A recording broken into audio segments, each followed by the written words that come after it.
did a wonderful job, but after 18 years or whatever you did, I think you deserve to move on to something else. So, Mark certainly has a lot of professional experience in this area. Just a little comment even about the Phoenix improvements. I think it's an important context. I see some of this during it, but sometimes you lose the perspective of that. Even a 5% increase, for instance, by starting to do the right things right, that's not a 5% increase because it all goes to the bottom line typically, unless you spend some money to do it. So very often, that isn't a 5% increase, that can be a 50% or a 25% increase. So paying attention to the details of our business really is important, because more often than not, those increases or decreases go right to the profit to the bottom line. Sometimes people say, oh, our store's sales are down 2 or 3%, but your board looks at it and they say, our profit's down 50%, and then we're in trouble. So a little bit about myself. I know a lot of the people in the room, but they're always new people. I started running the Madison stores. I was on a store committee, a member, and our stores weren't in great shape. And like has happened in other places, when they fired the guy before me, the board finally figured it out when he stole the Winnebago camper that and it was in his driveway, and someone had a receipt for it, that we probably had the wrong guy running them. So I moved from running a Catholic bookstore to running a St. Vincent Thrift store. And for years, we've had great success in Madison. Eventually, they created an executive director position. I often joked with some of my friends who were store managers, I hope they never make an ED position because I'll have to take it. And I had lots more fun running stores, probably. And one of the satisfying about running stores is the end of every day or month, you know how you did. It shows right at the bottom line. But sometimes, in some of the other things we do, we helped a lot of people, and the prayer life is better, whatever. So, but there's something basic about running a business I always enjoyed. And so this may be one of my last brain dumps for you all, coming back to it. But I really found that many of us were in isolation. I went to my first national meeting when I was in Milwaukee.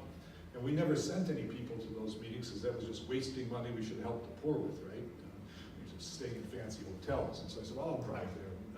So the second night I got to know there's some smart men and women running these stores around the country. And I often say the best things we learn in the bars or in the hallways. And at that meeting I found out all the shoes we were throwing in the dumpster were worth 18 cents a pound. And the first year when we made about $20,000 selling what we used to pay 4 cents a pound for throwing away, I came back to the board the next year and said, you can send me to these meetings forever. And one idea I learned in a bar one night when I had to buy my own beer, I didn't even charge you guys for it. So these meetings, these sharing of ideas, visiting each other's stores are very important. When I became an ED, it was funny that Jim Diltz was also on this store committee. He ran the Long Island stores. And we were very good friends, and we both got promoted from being stores guys to EDs at the same time. That was also probably a big jump. And one of the EDs from a city not to be named because it will identify almost, well, I guess anyone can be an ED now. We're slumming taking the store guys for EDs. So it was probably an even bigger jump to go there from an ED to be your national president. So it's a great organization. I'm sure you all love it as much as we do. So my presentation this morning is a rework of something I've done in the past, but it will provide some basics, I think, for all of us and some of my current parting insights into the business we all run. So running it for mission and profit is important. So sometimes I think why our store people, I don't know if you feel, but sometimes it's like we're seen as less Vincentian than others because we're the money people. I joke sometimes we're like the guys that Jesus kicked out of the temple for selling the pigeons, like we're unworthy somehow. But someone needed to get these pigeons in the temple somehow. And sometimes I think we can lose there's a mission-driven purpose to what we do, and it's an important one. And so Scripture tells us, this is actually, the crowd's asking John the Baptist after all the preaching, what should we do? And he gave a very simple answer. Those who have 2 clothes should share the person who has none. In some ways, that's what we do for society. We have an abundance in the United States of America of stuff. even more so that the church fathers, Basil the Great has this quote. He says, "The coat hanging unused in your closet belongs to the man who needs it. The shoes rotting in your closet belongs to the man who has none. You do wrong to everyone. You could help, but fail to help." And I think that sense of sharing the surplus, really, of our societies, which is what we're dealing with, is a holy mission. We're taking that surplus and giving it to who the church fathers say really owns some of our excesses of it. We don't want to get into a socialist kind of attitude about this all, but I think what we give away in our stores, what we do, taking the funds and the money and moving on, is worthy of the Society of St. Vincent de Paul to invest in. We shouldn't lose sight of that. Originally then, we have this tradition of service. Our stores grew out of something that was akin to our food pantries. We started by just maybe church basements or a closet in the back. People would donate clothes to give to the poor. And so these are great pictures. I think that's Seattle on the bottom there, that's Oakland there, and that's the Madison stores. A long tradition of thrift stores. And they grew out of when we got too many clothes that we had more than we could give away. So we started selling as rags, and then we also started selling them in stores that we would allow the profit then also to be added. So just like they had food pantries in many of our places, they also had clothing pantries, and we still have some of those around the country. So it's a long tradition. We have a significant presence in the society. We shouldn't lose track of the importance of thrift stores, and you all are at the heart of that. And these numbers, I think, they're the most recent, but I think they're underreported in many ways. But the report shows that the thrift stores have a gross revenue of over $150 million. Just the equipment and the property that we know of on the books is worth $175 million. That's a significant presence in the society. Our stores employ over 3,000 people, and they provide over $70 million worth of wages. I also think that number's low. Diane, what do we have in Madison? We have like $6 million of staff. I know that we don't have 9% of the country's employees working in Madison, Wisconsin. That's a significant presence in our communities. It's a significant exposure of the Society of St. Vincent de Paul to the general public. Our stores also then give away $10 million worth of stuff right off the shelves. And we provide over $32 million of income to our councils. A lot of times we don't see those numbers all together. We just see our little pieces of it, or we come to these meetings and you banter about the price of rags or all the other things. But when you put it all together of who we are nationally, it's a significant presence. And that's why we need to pay attention to it. That's why I'm delighted we finally hired someone like Lori to not run anything, but to be a resource person. We've got a great store committee of 8, 9 people, but they all have jobs back home when they leave here. And so they're a great extending help. A lot of you can send people to those stores and share ideas, but at some point they also have day jobs. And so having someone like Lori work with Dave and the committee is going to be a great resource. So let's get into the heart of it. This seems so obvious, but we need to start by having you, and even more important, your boards, expect your stores to be successful. I've gone to different places where everyone's kind of content to have these mediocre operations. We don't want the boards beating us up when we have a bad month or whatever, but overall, the expectations to be successful is important. And we're obligated to, first of all, serve the people. I say clients here, because friends and need, would be too much on the line there, but we do have an obligation first to the people that the society serves, and to do that with respect. And that isn't just the attitude of the cashiers, that's the cleanliness of the building, the quality of the product. We are obligated to have a return on investment for the community. Our communities give us millions of dollars worth of stuff, and we owe it to them to have a return on that investment to them. We're obligated to compensate our employees fairly. We'll talk about some of this. And finally, we're obligated to uphold the good reputation of the society. Our employees and our buildings do that for us. Sometimes when I used to meet with my truck drivers, I said, you guys are going to be in 70 households today. And multiply that, I said, I don't see 70 people in terms of our donors in a month. You guys could screw up things faster than our PR department and executive director could ever do. So, upholding the reputation from everywhere, from the signs on the truck and the conditions and cleanliness of the building to the attitude of our employees, is an obligation we have. Governance is important. We certainly need to have our bylaws and our rules reflected in how we run the operations. Now, the second point, due diligence doesn't mean micromanaging. Very oftentimes, the next point, we need to have our committees, our store committees, want to have job descriptions and understand what their role is and what the professional staff's position is, or even the volunteers. I suggest in parentheses, do it when things are working well. When everyone likes each other, because the time to go back and try fixing it isn't when there's contention amongst the members. Charities are not exempt from the law. Some people think you can, in fact, we have an example that we're dealing with right now, that someone wasn't paying their FICA taxes, and it's a serious business. They may lose a building. And sometimes we need to recognize that last one, even though our Vincentians are in control, sometimes our presidents, our board members aren't necessarily business leaders, and we need to make sure they understand that by having job descriptions, and also just a mutual respect from the people running the store and the people that the society puts in places of leadership. We're in a changing environment for thrift stores. It used to be that a few major charities ran the thrift stores in our country. Salvation Army, St. Vincent Paul, Goodwill, that was the main thrift stores. Well, in the current environment, we're finding that even in the nonprofit world, there's a huge changing environment. From Goodwill superstores that look like that to little neighborly thrift shops. Sometimes run by a school or a church group or a hospital group.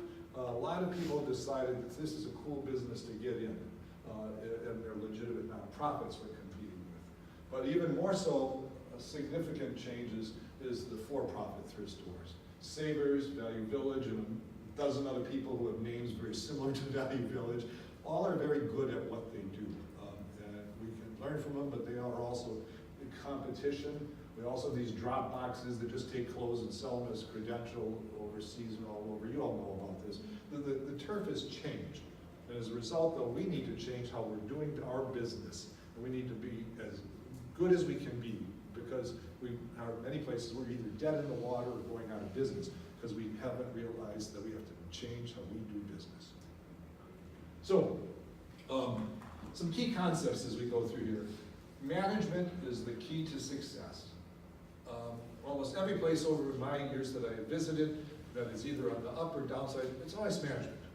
So, to start, we need to hire and reward good and competent people. We can't have expectations of people who are then having to turn around and go to our food pantry for food. It's tough to expect excellence of people if we don't treat them like they are excellent workers.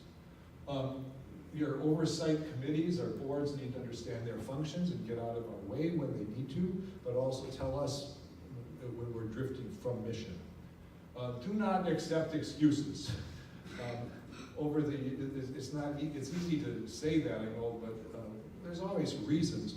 But I always would say to some of my staff, Diane may have heard, is when things get hard, that's when we earn our money. You know, if things are easy, they wouldn't need to pay me so much. That's the expectation if this could just drift. And there's always going to be challenges. If it's not one challenge, there's either not enough stuff, there's too much stuff, it's tough hiring employees. Yeah, all that's true. So get on with it. And finally, the success results from daily attention to details. The time to fix things aren't at the end of the year when you didn't make budget. It's not quarterly, it's not even monthly. You need to know what's your expectations for that day and that week. Now it's going to be changing, different. But if you're 10 days into a month and you are 20% behind, it's tough to correct the ship for the rest of that month, isn't it? So be attentive. That's why you need budgets and plans. We'll talk a little bit about that. That's one key concept. Another is the primary competition is for the stuff, the donated goods. And don't lose track of that. A lot of people, oh, people love our store. And I've had very close friends that I would go to their house and see and hear the story that, oh yeah, we took things to Goodwill. I go, what? And their sheep was, because it was closer, or it was raining that day, or our guys wouldn't be able to get there for 2 weeks, and they were having a graduation party, and mom wanted all that stuff out of the garage. Convenience beats loyalty all the time, so be aware of it. But the competition, especially for the clothing, is the first thing. It's not for the sales. People say, oh, our customers love us, or the prices. What you need is the stuff. Then you can deal with the next phases. Some of these I won't go into as much detail because I want to keep moving, but you understand your thrift store, the back pushes the front. A lot of people will buy in the store, look at, oh, our store looks good, it's in a strip mall. When I look at it, when Dave and I have had this conversation at times when we've been to places, first thing I want to see is your back door. How's the garbage truck in? How do people bring their donations in? How do you move the rags on it? The back door, I think, is probably, if not as important, maybe even more important than the front door. And then a lot of times, you need to make sure you have a system from the back that works. The front end will figure out what to do with the stuff if you push out. They'll have sales, they'll shorten the time period that it's on the floor. You can do a lot of things. If the stuff isn't coming from the back room, you're dead in the water. So there's all these processes. We're in an environment we're in a retail environment, and we're a manufacturer. We manufacture our own stuff to some degree. And so the back room and having the process, and there's a lot of ways you can do it. We have one way, we don't do unit pricing, we price on good, better, best. Every method to do it is okay. If you've got a rotation tag system 4 weeks ago, that's fine. The only one I think is not fine is what I found the first time I went to Detroit, Bill, where you bring your stuff to the cash register, the cashier tells you what he's going to charge you for.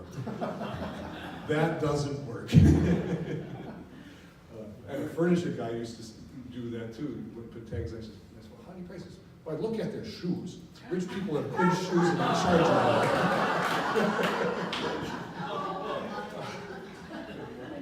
He used to have bottles of brandy and 6 packs of beer at his desk at Christmas time and holidays. No one ever gave me bottles of brandy and beer at Christmas. So I kind of figured out this was not an even playing field.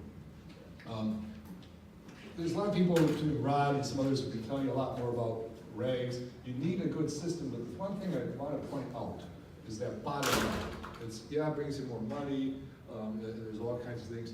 If you don't have a good system to get the stuff out of your store that is in your way for new stuff to come in, or you don't have it that doesn't even need to hit the floor, your floors become what I call constipated real fast. And you need to get stuff in and out. Having a budget and a plan is important. How do you know where you want to go if you don't know it when you get there? Simple stuff.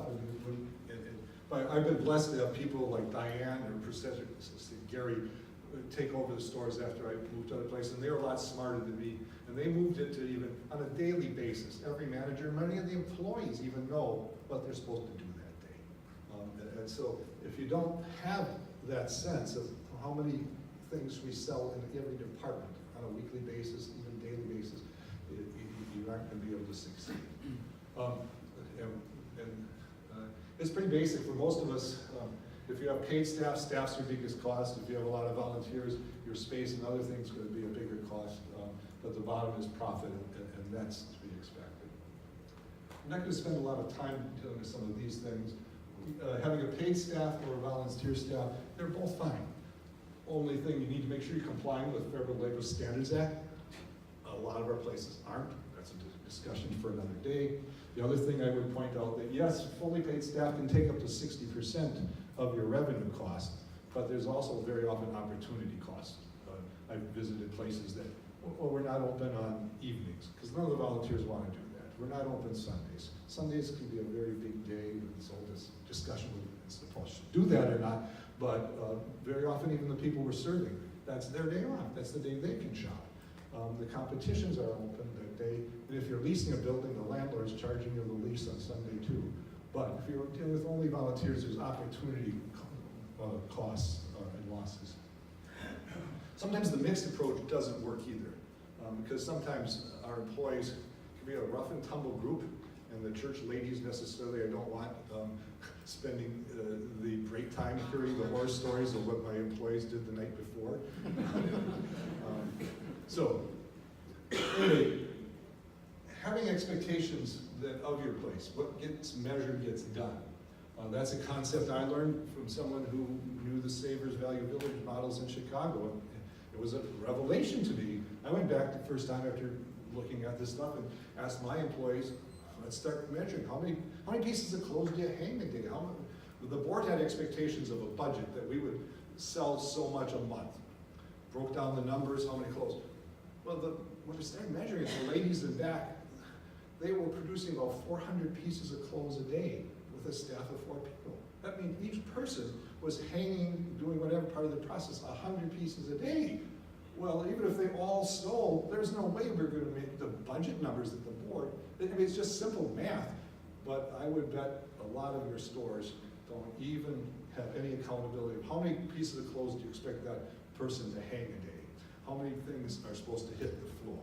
How many things are supposed to come out of an appliance department with? But you have to be careful what gets measured gets done, because that's going to happen. So if you say that you're supposed to produce so many carts a day of X, Y, and Z, well, we found, for instance, that so many carts, they're these big popcorn canisters, There's one box full of stuff, a popcorn canister or a big teddy bear, because you're measuring how many boxes they do. So all these, you need tools, you need to be careful about what you do, but have something that you know that your people are producing for you. How do you know that that person's worth $14 an hour that we want to pay them if we don't know how much they're pushing through? Our employees are not our clients. And this is one of the biggest mistakes I think Society of St. Vincent de Paul makes. We tolerate bad performance, and then we turn around and pay them poorly because we can't afford to pay them well. Failure to manage our employees properly puts the mission and the organization at risk.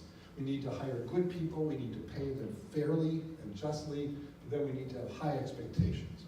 And a lot of times your board will turn around and try handcuffing you with this. They'll say, oh yeah, but we need to keep Joe. He's never here on Monday because he's always hungover, but his father was a good Vincentian, and so we need to keep him employed. Or we all love Pat. She's been here for a long time. Yeah, she's struggled, but we keep. Well, the couple things we're paying this person, and if that person often, besides not being there, has a bad attitude. They don't treat the clients poorly. And the revelation that I had at one point was, I wasn't the one who was having to miss my breaks and lunch times on Monday when that cashier didn't show up every other Monday. Some other staff person wasn't showing up, and they got sick of it.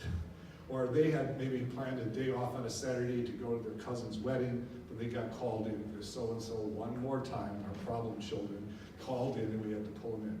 So it's not your board doing it, it's not you, it's our other staff that all of a sudden bears that burden. So we need to be realizing that we're not caretaking our employees. They are part of who we are. They are part of that mission. You all have a theft problem. If you think you don't have a problem, I'm worried about you. Either you might be a thief yourself, or you are not competent for the job you're in. It's just part of the business. Lawyers steal pads of paper for their grandkids to do cartoons on. So there's theft at every level, but we have an unpaid, uninventoried merchandise. A lot of people will feel that it's no big deal, you got it for free anyway. A lot of times we underpay people so they feel justified doing it. You need to create a culture of honesty, and that means not tolerating it at any level. When you find it, then go on. I've fired someone who really needed the job, the first week of the job, for stealing a telephone out of the garbage, because he needed a telephone. It was gone. You can't tolerate it, even though it would have been in the garbage. And a lot of people think it's just the revenue loss. It's not. When people are taking from us, they're stealing our time. The amount of time that someone could have spent pricing clothes, doing their job, but instead they're sneaking around hiding stuff. They could have produced oftentimes $100 worth of stuff for stealing a $5 something or another. But also, it's your reputation that gets out in the community. Well, some people don't want to donate to St. Vincent Paul because they see stuff going out the back door, they hear the rumors. And finally, some of your best employees will not want to work for you because it becomes a mafia-like environment. The employees that are stealing are going to make threats. We've had people, tires slashed or threats being made, if you rat on me, you know, I'm going to get you, sort of thing. Well, a good young worker who we want to keep isn't going to want to work in that environment very long. So the dollar loss is probably the least of your problems. And move along so Dave can have some time. So, a little advice too about your stores. A lot of times we're too close to it. I'm Dutch, so I know what Dutch uncles do. They're the guys who tell you something your parents won't. So sometimes, you know, you don't even notice there's a smell in your store, or there's the shelves are a little dusty. The bath, you know, we've had times in places the employees want their own bathroom because they don't want to use the customer bathroom because it's too dirty. What? And even the signs, you've got signs around, they look dingy and dirty. We want an environment. You also need to know what's in your store. I have the theory that everyone who comes to your store would really like to buy something, and your customers probably know what's in your store better than you do. They can take one look around and see what's changed. Again, you get used to it. And so you need to, one of the things I do when I've done consulting and visiting people, I go in someplace, I've done it in some of our stores, try buying something for yourself. Try, you know, I'm a 16.5 neck collar shirt, go over to the shelf or to the section where they would have a shirt that you would buy, try buying one for yourself. Or if you want to buy some pots and pans for your kitchen, because you try buying something for yourself. All of a sudden you find, well, that shirt's, you know, got an ink stain there, the collar is kind of yellow. You can, in some stores I've gone to, I've looked at the whole thing and said, yeah, it looks full, but nah, not so much. I've also visited Goodwill and went out buying 4 shirts, didn't I, John? When we visited, like, oh, they've got an edge on this, their stuff is good. So, too much of the bad thing happens real fast. I've been in stores that, you know, in a book section, for instance, the buyers come in, right, the vendors, they buy all the good books and go, oh, we don't need any more books out, so the back room isn't going to produce any more books. Go look and see what's left. No one wants those books. Very often we've done things like you take a whole section, you save stuff in the back and you throw it all away in the recycling and put it out, and the next day your sales triple. So that rotation, getting the junk out of the way, and it's easy not to see it. You look over at the paperback books and say, we've got plenty of paperback books. Well, all the good ones got bought the first day. You know, and then slowly but surely they got worse and worse so that no one wants anything that's on the shelf. We say in the retail business always that what it says is the customer's always right. Well, no, they're always valued. In the thrift business, though, very often the customers are not your friend, especially since a lot of them are going to wholesale your product.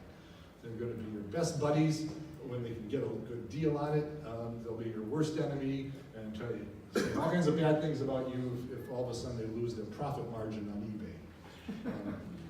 So get your customers to love your stores for the right reason. Having too many policies that are negative, don't do this, don't do that, also reflects a bad image. A lot of us have these policy things that's full of all kinds of knots. You know, we need to have a place that is a positive message to people. So, returning to the beginning, expect your stores to be successful. Serve our customers well, our clients well, return on investment, treat our employees fairly, and uphold our reputation. Last 2 slides here. One of the things that I've become more and more aware of is there is a sea change happening in the thrift business. And some of you are aware of this and acting on it, and a lot of us aren't.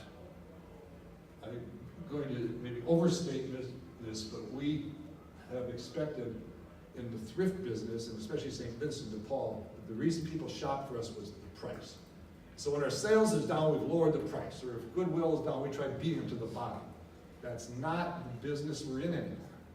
And your boards may not believe this, but the sea change is that the customer, especially younger people, middle class people, they want the experience of a shopping environment. They value recycling. They like unique products. They don't want to be wearing the same thing that all their friends bought at the Gap or whatever other store they're shopping at this year. They can mix and match periods of times and types of clothes from our store. They can believe in the mission and they can buy local. I'd say there might be others, but those are the drivers as much and maybe even more than price. And sometimes what happens is if it's price, all that stuff gets sucked out by the people who are going to resell it before the end user gets there. Sometimes, and I've experienced this even when I started, I lived 2 blocks from the store I ended up taking over, and I went there a couple of times and never went there again because they never had anything on a Saturday that I thought was good. Then I started working there.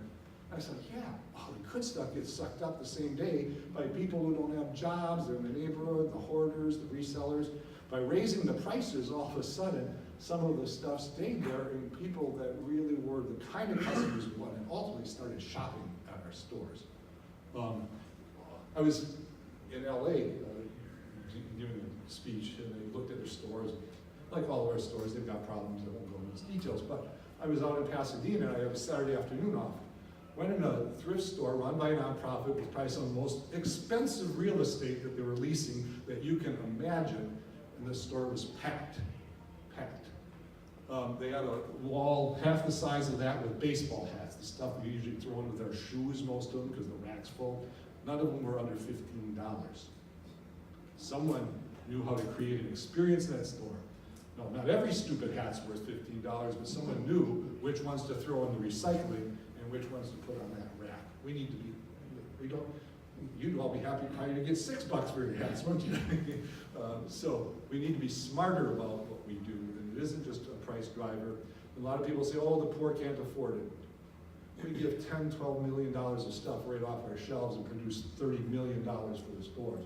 What if we could double both of those numbers? That would be a lot better than letting some vendor take those things and sell them for next to nothing. So we need to, we have to creep up to this, of course, but I want you all to stop thinking that it isn't just price that's driving. Something has changed, something is different. And it varies a lot per community, too. Ralph, is SEA an acronym? No, C, there's a C change. That means the environment we're working in is changing. And a lot of us don't know it. And a lot of our boards sometimes will give you grief by raising the prices, right? And they're wrong. Now, you have to fit what the right thing is. One of the things I said sometimes I'm talking about is whatever shirt I'm wearing today. If I go in a thrift store, I kind of know what I like. You cannot make, if I'm either going to want this shirt or I'm not going to want it.